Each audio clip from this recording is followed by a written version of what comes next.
Good evening, it's time for the news right here on Times Television, TTV, and here with me, Ronald Mpaso. First, the headlines. Parliamentary Public Accounts Committee to scrutinize audit report in the 6.2 billion kwacha COVID-19 fund expenditure.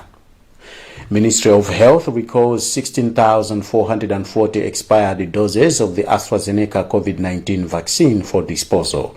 And the Anti-Corruption Bureau re-arrests businessman Zamir Karim. We have these and many other stories. Stay with us.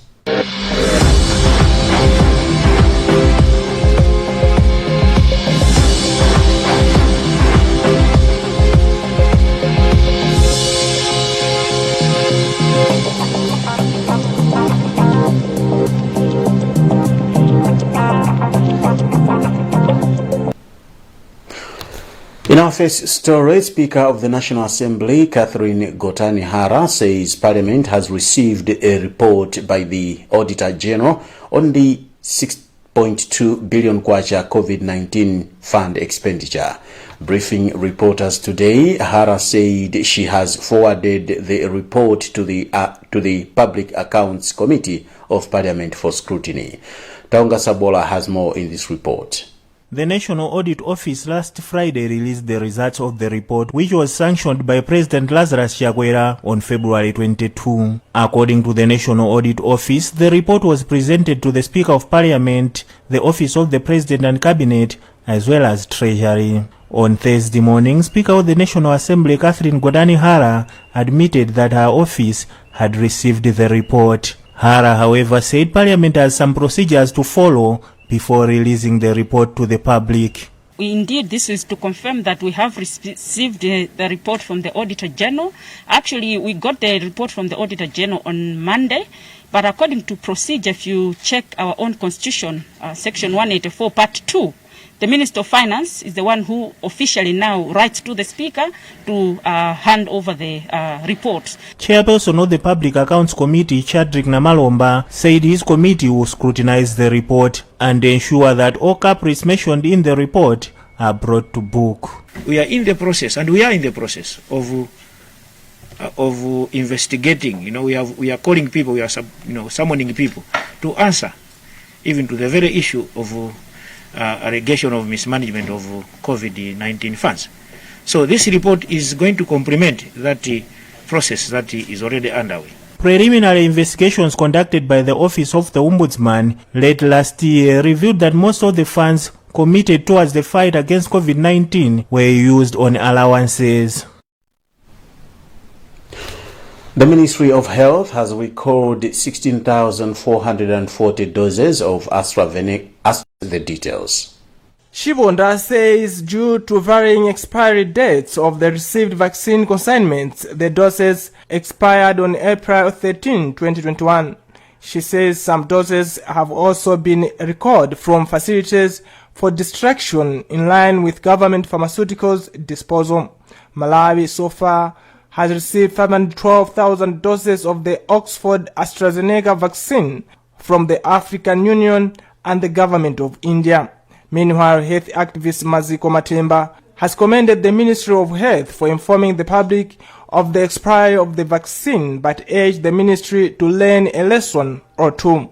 He has cited the denial of COVID-19 existence by some quarters of the society to have played a role in delaying the acceptance of the vaccine, leading to the low uptake. Nevertheless, the health expert acknowledges that the COVID-19 vaccines have a short shelf lifespan, of which part of it is spent on transporting the vaccine into the country.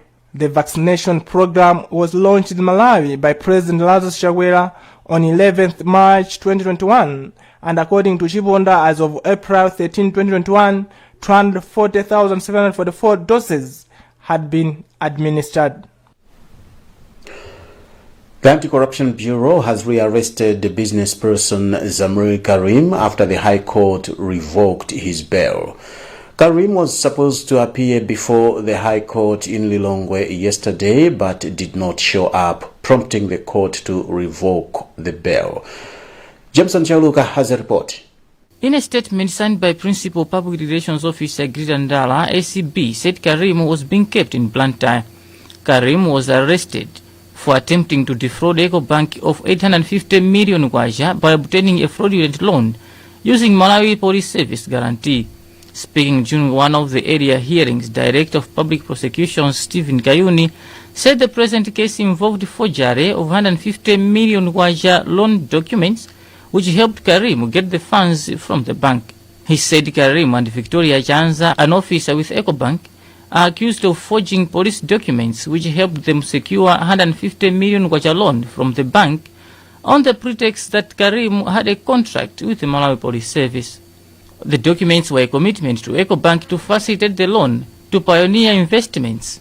In his ruling, has argued that the two have failed to demonstrate that the interests of justice are in favor of the ruling. Mutharika and Muhara were found guilty of interfering with the judiciary operations at the time they ordered Chief Justice Andrew Nyirenda and Justice of Appeal Edward Twea to go on forced leave. Audrey Kapalamula has a report. Kapasuje said having gone through the arguments and submissions from both parties, he is of the view that the respondents have failed to demonstrate that the interests of justice are in favor of granting a stay of execution. Mutharika and Muhara, through their legal counsels, Charles Mhango and Maibanda, argued before the court that proceeding with the enforcement of the cost as assessed will create confusion on both parties on the basis that if the costs are reduced, the two will have trouble in starting the refund proceedings. In the same vein, the two also argued that if the costs are increased after the review, the applicants will have trouble to recover the extra cost. Banda declined to comment on the matter as he was yet to see the ruling and said he had not consulted his client. Meanwhile, the Supreme Court of Appeal is said to review the matter on 26th April 2021. High Court Judge Dorothy Gabriel has ruled that businessman Thompson Mpinganjira has a case to answer in the judge bribery case. Mpinganjira's lawyer, Patrice Nkono, addressing the court, said he needed to consult his client on whether he will enter defense or choose to remain silent. De Gabriel said the court will proceed and deliver a judgment regardless of whether Mpinganjira defends himself or not. This report from Jameson Chauluka. Mpinganjira is answering a charge of offering an advantage and 5 other charges in the alternate. Justice De Gabriel said looking at the prosecution's case so far, on the face of it, a case has been made out requiring Mpinganjira to enter defense. She, however, said Mpinganjira has the right to defend himself or remain silent, but the court will deliver its ruling whether he defends himself or not. Justice De Gabriel said at this stage, the court does not use the standard of proof of beyond reasonable doubt, saying she only considered evidence of the prosecution. ACB's lawyer Victor Juala held the ruling, saying it is what he expected. So next time what will happen is the defense will address the court as to whether they want to give evidence or not, because they have got that right. They can decide not to give evidence or they can give evidence in their defense. So the issue about the dates, that's what usually happens in court. When you adjourn, you get the next date. Mpinganjira's lawyer on the other side said he needed time to consult with his client on whether he will enter defense or choose to exercise his constitutional right to remain silent. In Mpinganjira's submission that he did not have a case to answer, the defense cautioned the court to remain independent and impartial, considering the fact that it was Chief Justice Andrew Nyirenda who complained to the ACB and that 5 High Court judges testified against him. Justice De Gabriel, however, said the courts in Malawi remain impartial and independent, adding that the caution was simply aimed at undermining the court. The court has said that, as we said, we accept the sentiments the court made, and to the extent the court felt that we might have been trying to undermine the impartiality of the court, and we said we're not. As a matter of fact, this happens all the time, and it's not unusual for a court to warn itself of the dangers And it's always important for the court to remind itself of what's needed. And you see that the judge does not disagree with us on the statements that we put before the court. The court is only saying, I can assure you, I'm going to be independent, I'm going to be impartial. But Nkhani later said it was not their intention. Yeah, Lasted Nkhani has filed this report being read in the studios by Jameson Chauluka. Mia says the area has been losing a lot of expectant women due to lack of a health facility. She said this is the reason she went knocking on the doors of well-wishers, and Gift of the Givers came out with support. A very high child mortality rate, and the women as well. We're losing an average of 15 to 18 lives every month without fail in this area. It's a very big catchment area. So the hospital you're seeing, the clinic you're seeing behind me is what they had for everyone to use. So I used to help with the motorcycle, but sometimes it breaks down, there's no fuel, there's still the fuel, a lot was happening.